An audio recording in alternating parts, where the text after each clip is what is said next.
এসেছি পুরান ঢাকা কলতা বাজার থেকে। তো এই ঘটনাটাও একটা বাড়ি কেন্দ্রিক পুরান ঢাকার। তো শুরু করছে একটা বিয়ের অনুষ্ঠান থেকে। একটা ছোট ভাইয়ের বিয়ের অনুষ্ঠান হচ্ছিল আমাদের। তো আমাদের হলুদগুলো না আমরা প্রায় ম্যাক্সিমাম বাসার ছাদে করে থাকি।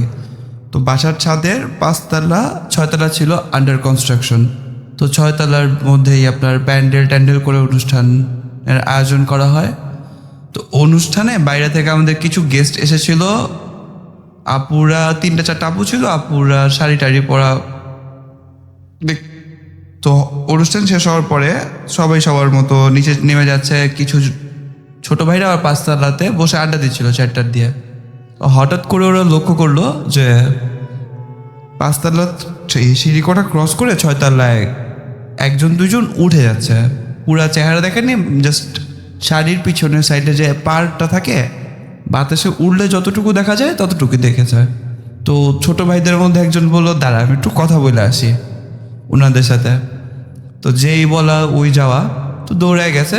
যাওয়ার পরে আর বাকি যে 3-4জন ছিল চেয়ারে বসা, ওরা খালি একটা সাউন্ড পেল চিৎকারের সাউন্ড। যে একজন চিৎকার করে পড়ে গেছে। সবাই মিলে ওর কাছে গেল, ধরাধরি করে পানি টানি ছিটায়।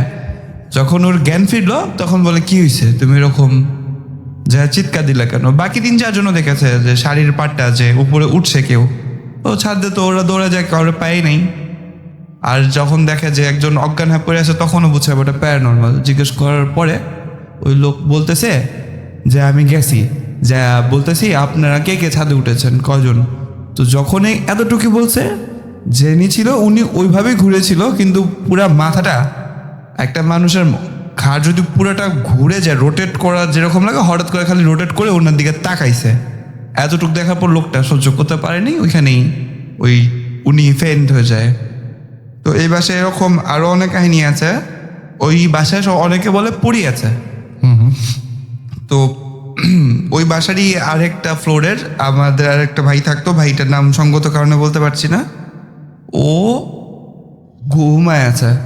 তো হঠাৎ করে ওর গার্লফ্রেন্ড স্বপ্নে দেখলো যে কে জানি ওর বয়ফ্রেন্ডকে জবাই দিতেছে। And it was so real. মানে এমন মনে হচ্ছিল না যে স্বপ্ন দেখছে।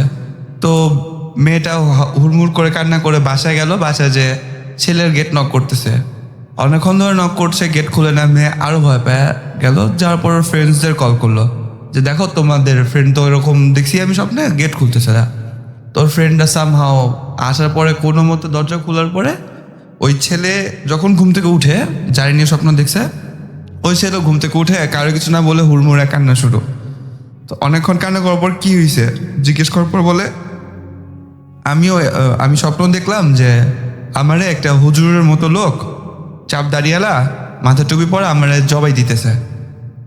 তো এটা কিভাবে কোইন্সিডেন্টটা কিভাবে মিললো? গার্লফ্রেন্ড যে স্বপ্ন দেখে বাসায় আসলো, ওই ছেলে ওই স্বপ্ন দেখে উঠে কান্না করতেছে। তো সবাই নোটিস করলো ওই ছেলেটার গলায় পাতলা একটা দাগ। মানে কেউ যদি ধারালো কোনো কিছু আমাদের গলায় রেখে চাপায় দেয়, যতটুকু কাটবে ততটুকুই। তো ওই বাসার আরেকটা ঘটনা আছে ওই ছেলেরই। তো ওই ছেলে গার্লফ্রেন্ডের সাথে কি প্রবলেম নাকি ছাদে উঠেছে, সুইসাইড করবে, মারাই যাবে, করবে না। তার ফ্রেন্ডের ফোন দিয়ে বলতেছে এরকম আমি থাকবো না, সুইসাইড করবো। তো ওই ফ্রেন্ডটা দৌড়ায় গেছে।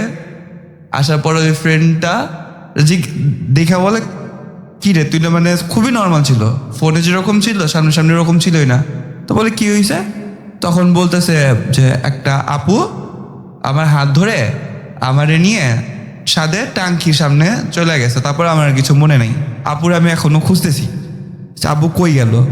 ওই ঠিক রেড শাড়ি পরা আপুটা। তো ওই বাসা অনেকেই দেখেছে, ওই বাসার টাঙ্কির উপরে একজন বসে থাকে, পা ঝুলায় মাঝে মাঝে উকি দেয়। তো মুরব্বীরা বলে ওই বাসার ছাদে পড়ি আছে। এখন উনি কারো ক্ষতি করার জন্য ওই বাসায় আছে না ওদের বাসার মানুষের উপকার করার জন্য, এটা এখনো মিস্ট্রি। এই ছিল ভাইয়া।